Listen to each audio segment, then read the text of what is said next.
showcasing sharper, edgier styling is the Vauxhall Insignia Grand Sport, a swanky new name for the replacement of the company's large hatchback range. This time around there'll be no traditional four-door saloon, but this chiseled new look will also appear later in 2017 on the replacement for the Vauxhall Insignia Sports Tourer Estate, as well as the new Insignia Country Tourer, complete with a raised ride height and SUV-inspired styling. As before, the latest Insignia will compete head-on with its longtime foe the Ford Mondeo, as well as the Skoda Superb, Mazda 6 and Volkswagen Passat, even though the latter two aren't available in hatchback form. All new from the ground up, Vauxhall claims the revised architecture liberates more cabin space for passengers, and this is felt most obviously in the rear. However, the company's own statistics confirm that boot space has shrunk slightly as a result, down 40 liters to a 490-liter capacity. However, it's better shaped than the old car. The interior feels airy, despite the fact that those small side windows aft of the rear doors are in fact dummy panels masking rather thick pillars. The Insignia Grand Sport's nose is dominated by a new interpretation of the Vauxhall grille, while high-end models feature the brand's LED matrix headlamps, featuring 32 lighting elements compared with the Astra's 16. Not only are they brighter, but they are even more precise in the way they shut down sections of light to avoid dazzling oncoming drivers. Despite the bodywork creases and chamfered corners, it cleaves the air with impressive ease. Vauxhall quotes a drag coefficient of 0.26, the same as the 1989 Calibra, which should yield fuel efficiency and low CO2 emissions benefits. The new car is also up to 175 kilograms lighter, model than the outgoing Insignia. Engine lineup largely carried over. There are 6 engines in total, including 3 petrol and 3 diesels. All of them are turbocharged and only the 1.5-liter petrol is a new unit, the rest are carried over from the previous Insignia. This means mechanicals of this car are largely tried and tested, and revisions mean that economy and CO2 emissions are improved over the old Insignia too.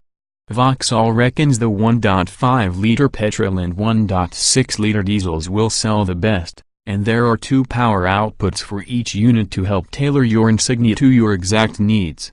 Enhanced onboard technology. Unsurprisingly, the latest Insignia features a raft of electronic aids to make the driving experience safer. Expect adaptive cruise control, lane departure assist, rear cross-traffic alert and a head-up display HUD to be optionally available where they're not standard features. Angled towards the driver, the asterisk dashboard is dominated by a large multimedia touchscreen in an attempt to reduce the button count, although the steering wheel is still likely to be laden with switchgear.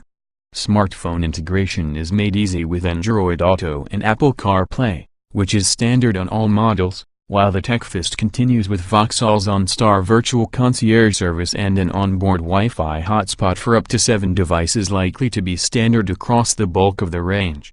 High-performance Vauxhall Insignia Grand Sport GS announced in July 2017. The GS badge returns to Vauxhall's bootlegs in 2017, set to be officially unveiled at the Frankfurt Motor Show in September on the Insignia Grand Sport. And this is far more than simply a body kit.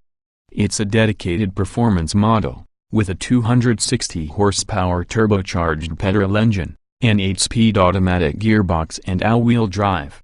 Vauxhall's FlexRide adaptive suspension features, along with some large Brembo brakes for serious stopping power and full leather sports seats to keep you planted. We're promised performance that'll eclipse the previous Insignia VXR thanks to a 160 kg weight reduction compared to the normal Grand Sport. Its handling has been honed on the famous Nürburgring test track in Germany. Review to find out why this Vauxhall Insignia Grand Sport deserves your attention.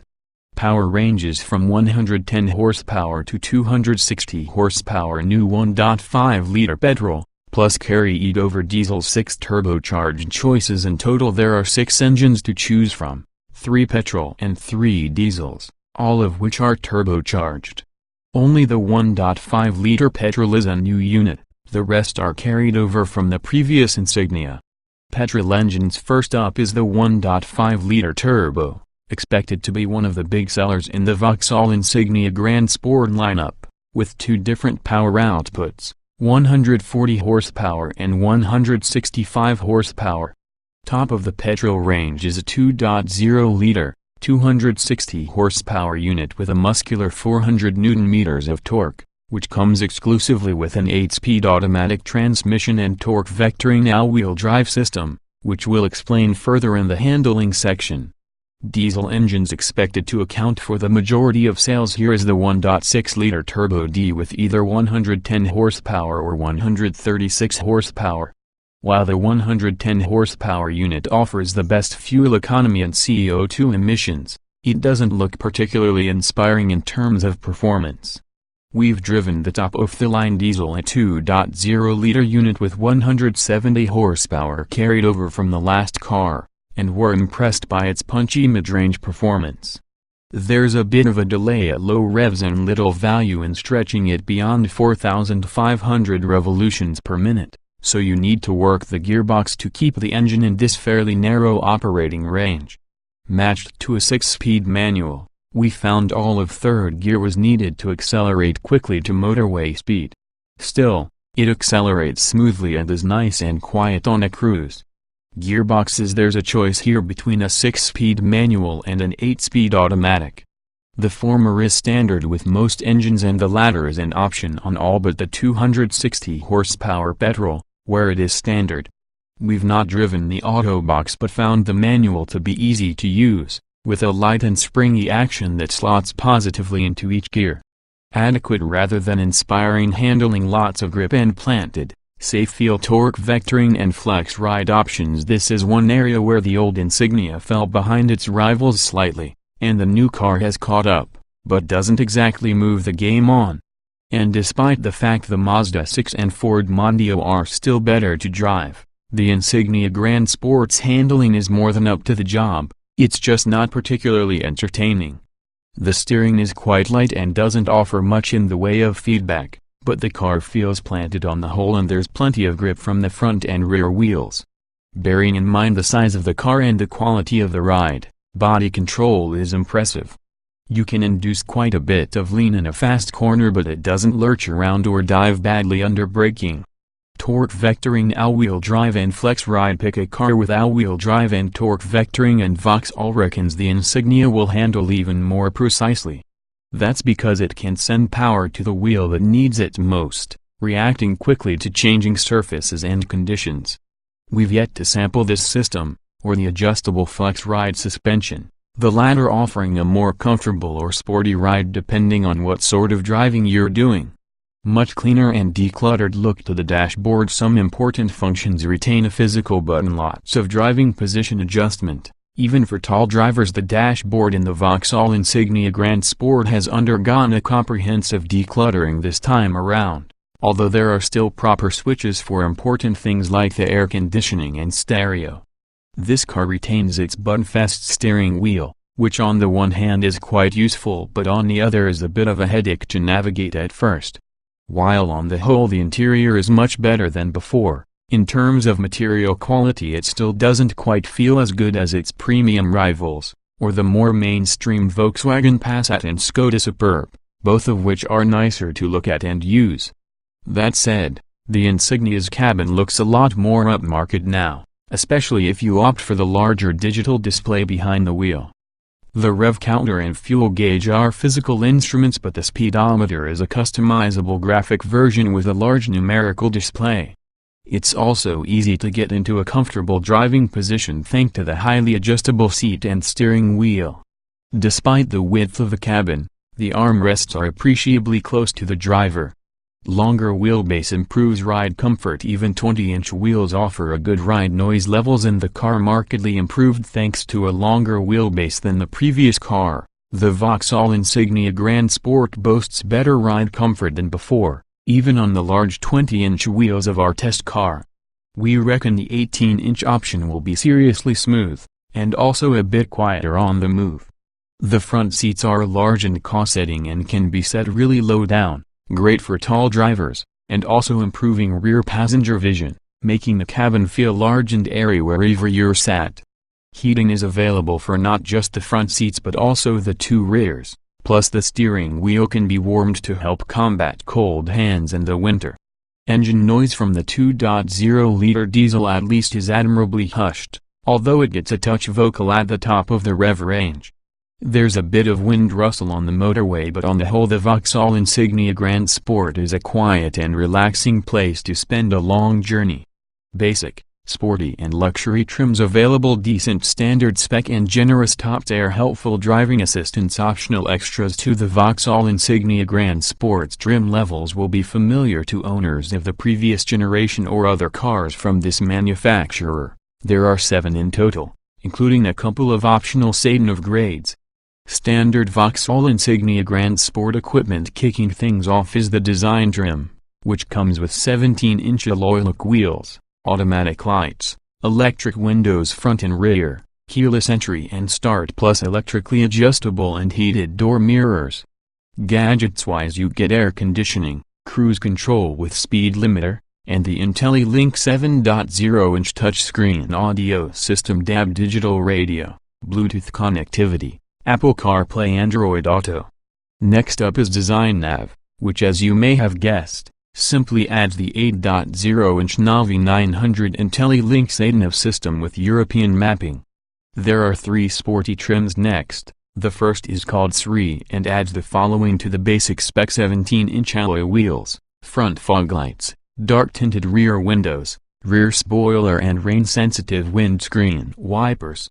If you want a more performance-focused look, pick SRI Nav, which adds the SATNAV system mentioned earlier, front sports seats and pedals, dual-zone electronic climate control, ambient LED lighting, twin rear USB sockets and an auto-dimming rear view mirror.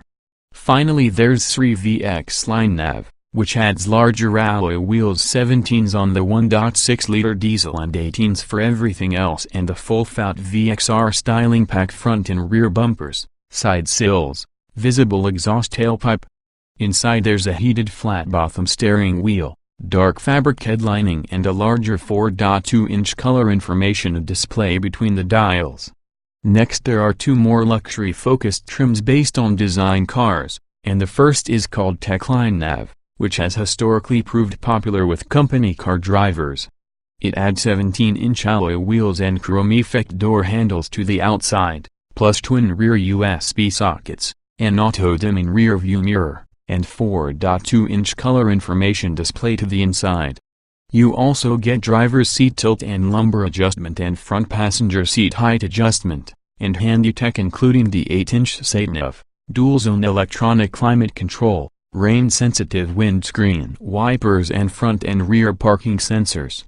Top of the tree is Elite Nav, which builds on Techline by adding larger alloy wheels, 17s on the 1.6-liter diesel, 20s on the 2.0-liter petrol and 18s for everything else. LED matrix headlights, front fog lights and dark tinted rear windows to the outside.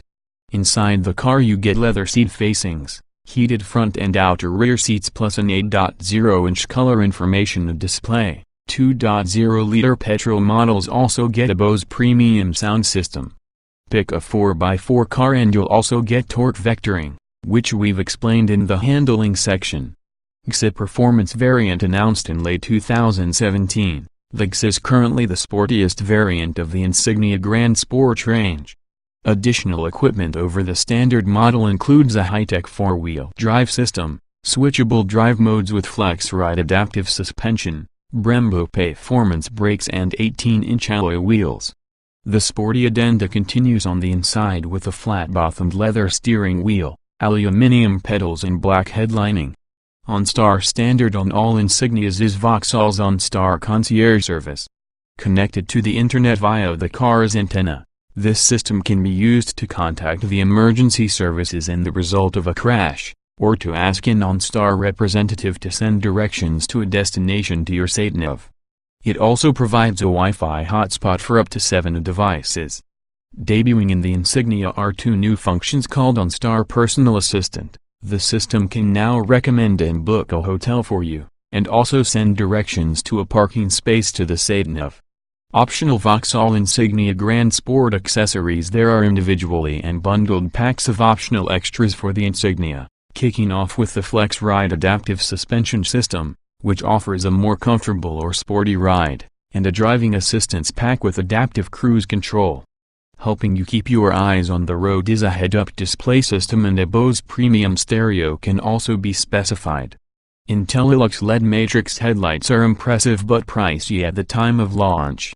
5-star rating in Euro NCAP crash test. Front camera means emergency braking and lane assist on star system can contact the emergency services as standard. The Vauxhall Insignia Grand Sport offers a good collection of safety equipment, including electronic stability program, ABS brakes, 6 airbags, ISOFIX mounting points on all 3 rear seats, and a tire pressure monitoring system.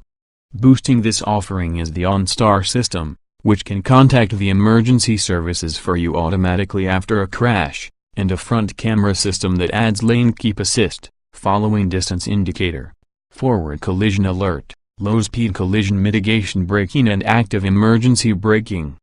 Optional upgrades include the IntelliLux LED headlight system, which should make it easier to see and be seen, a head-up display, and adaptive cruise control with active lane keep assist. You can also pick rear cross-traffic alert and advanced parking system to make reversing maneuvers easier and safer. When the Insignia Grand Sport was crash-tested by the experts at Euro NCAP in 2017, it achieved a full 5-star rating, with both the pedestrian protecting pop-up bonnet and the automatic emergency braking system being highlighted as particularly effective. Plenty of passenger space front and back, masses of leg space in the rear, large but relatively shallow boot. There's loads of room wherever you sit in the Vauxhall Insignia Grand Sport, and the cabin feels particularly capacious in the front. Those in the back are well catered for in terms of legroom. Even behind a tall driver there is plenty of space to stretch out into. This car also has more headroom than its predecessor, but those of above average height will still find their hair brushing the headliner. The rear seats feel like they are set high up in comparison with the cat's eye scraping front chairs, so you get a really good view out when sat in the back. There are decent side pockets all around, plus 3 cubbies in the center console and a pair of cup holders in the front and back. Open the boot, a task made harder by the lack of a physical handle on the outside of the tailgate, and you'll reveal a large and practical boot. It's wide and long with a square shape that can fit up to 490 liters of luggage inside. Insignia fans will note those dimensions are 40 liters down on the last car, and certainly the new Grand Sport's boot looks relatively shallow. Fold the rear seats flat and you'll unlock 1,450 liters, though. There's a flex organizer pack offering side rails, dividing nets, and fastening solutions to help keep all of the items in the boot tied down neatly.